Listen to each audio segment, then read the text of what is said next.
हाँ तो भाई ये दो डिवाइसेस आ रहे हैं लगभग 20-22 हजार के आसपास, इन्फिनिक्स GT30 और मोटो H60 फ्यूजन। और आप सोच रहे होंगे कि भाई मेरे लिए कौन सा बेटर होगा। अगर आपका मतलब सोचना है इन दोनों डिवाइसेस के बीच में आपको कौन सा खरीदना चाहिए, तो भाई आइए पता लगाते हैं इन दोनों डिवाइसेस की रियलिटी विद स्पार्कनेट गारंटी। अब देखो मैं ज्यादा लंबा नहीं करूंगा इस वीडियो में, एकदम मुद्दे की बात करूंगा। इन दोनों डिवाइसेस में आपको मीडियाटेक डिमेंसिटी 7400 देखने को मिलता है एंड UFS 2.2 है। बस आपको LPDDR4X रैम मिलता है मोटोरोला में और 5X मिलता है इस गेमिंग वाले फोन में GT30 में।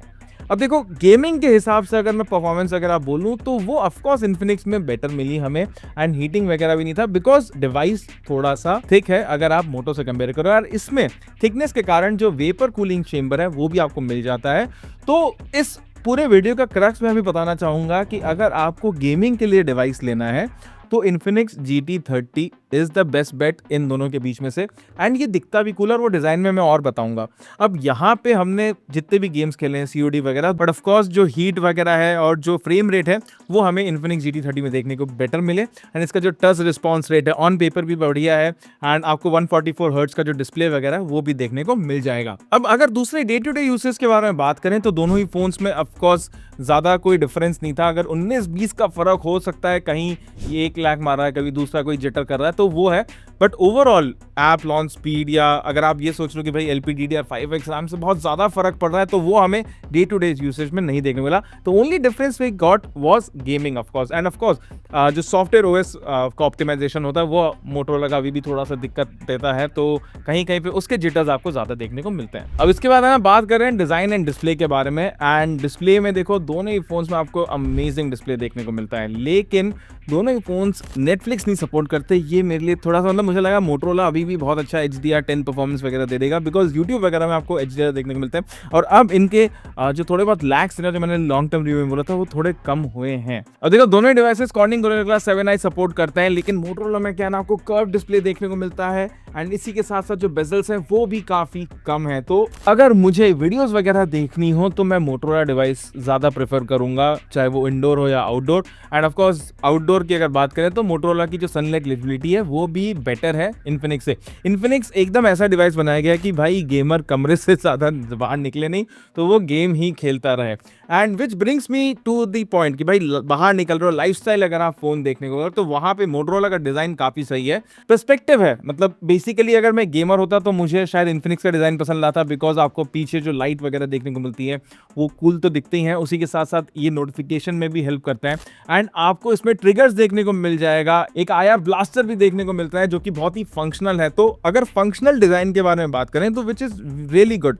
लेकिन अगर आपको एक स्लीक फोन चाहिए जो कि कर्व डिस्प्ले के साथ आता है, बैक पैनल एकदम आपको ऐसा लगेगा भाई लेदरी फिनिश है, कैमरा वगैरह थोड़ा सा एकदम कूल दिखने वाला चाहिए, एंड ऑफ कोर्स जो मोटोरोला की ब्रांडिंग है वो भी यहाँ पे लाउड एंड क्लियर आपको देखने को मिल रही है। So it's a very sleek and lifestyle oriented phone, मैं ये बोलूंगा। अब बात करते हैं कैमरे के बारे में। एंड कैमरे में मुझे ना लगा था कि भाई मोटोरोला इन्फिनिक्स को हरा देगा, लेकिन बहुत सारी जगह पे मैं गलत था। अब देखो मोटोरोला का क्या है कि आप जैसे ही फोटोज खींचते हैं ना तो वो ओवर प्रोसेस कर रहा है, मुझे ऐसा लगता है, और इसके कारण जो कॉन्ट्रास्ट वगैरह है वो थोड़ा सा मुझे ऐसा लग रहा है कि इन्फिनिक्स के सामने ज़्यादा है। इन्फिनिक्स में क्या आपको बैलेंस फोटोज देखने को मिल रही हैं and at the same time details वगैरह भी दोनों में सेम है।